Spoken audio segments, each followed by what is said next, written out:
may pinadala sa atin mga katropa na ECU from si San Francisco Motor Works, si Castro Paul Jan.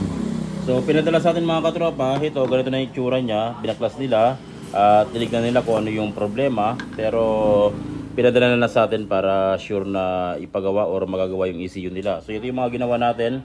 Nagpalit tayo ng dalawang MOSFET, tapos nagpalit tayo dito ng isang piyesa, tapos nag-check tayo dito. Pero ito tropa, si tropang Jan Francisco, ikaw na lang mag-cover nito ha. Naubusan ako bang cover niyan. Medyo malawak yung nahukay, kaya na lang bahala mag-cover. So ito mga katropa, yung ECU niya ay B6Y-20 NMAX version 2, parang ganon. NMAX version 2 siya, pero yung receiver at remote hindi na ipadala ni tropa, kaya nire-program ko muna siya na pang susi. So pwede siyang gawing pang susi. So NMAX version 2, dito natin siya i-test sa Aerox. Diyan tal, i-ano natin to. Mayroon lang wire na gagalawin dito sa Aerox para ma-test natin yung ECU ng ating NMAX version 2 or B6Y-20. So i-check natin.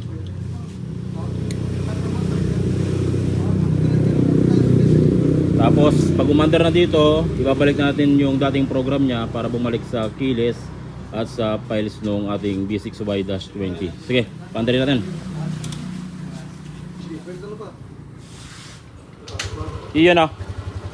Tropa, it's alive na yung ECU mo. Yan, umandar na. Ito yung ECU na pinagawa mo. Okay na tropa, ipapadala ko na sa iyo pabalik, pero ikaw na bahala ha, yung pinag-usapan natin. Ikaw na bahalang mag-cover dito ng mga binaklas nyo. Okay? So ito na. Umaandar na yung ECU na pinagawa mo. Medyo mahina lang yung ano, yung minor. Ayan na. Okay na tropa. I-ship ko na sa'yo pabalik yung ECU mo. Sige dyan, tanggalin mo na. Tapos meron pa ritong pinadala na isang ECU mga katropa. Yung ECU ng NMAX version 1 naman ay Aerox version 1 pala. Ito, Disusi na Aerox version 1. Galing siya sa Santo Northern Samar, si Dalisay. So ito yung kanyang ECU ng Aerox B1. Ito, nilagyan niya ng patandaan. Nilagyan niya ng knobs. So hindi pa natin nagagawa to, yung pala yung nagagawa natin. So sa mga nagpadala, maraming salamat sa nagpadala dito ng ECU, ng EBS. Ito kada dito pinadala yung EBS sa atin from Tarlac to. So check mo na sa Tor kung ano yung problema ng EBS ni Bossing. Anong problema ng EBS niya? 33. May speedometer po. Okay, so gawin na natin yan.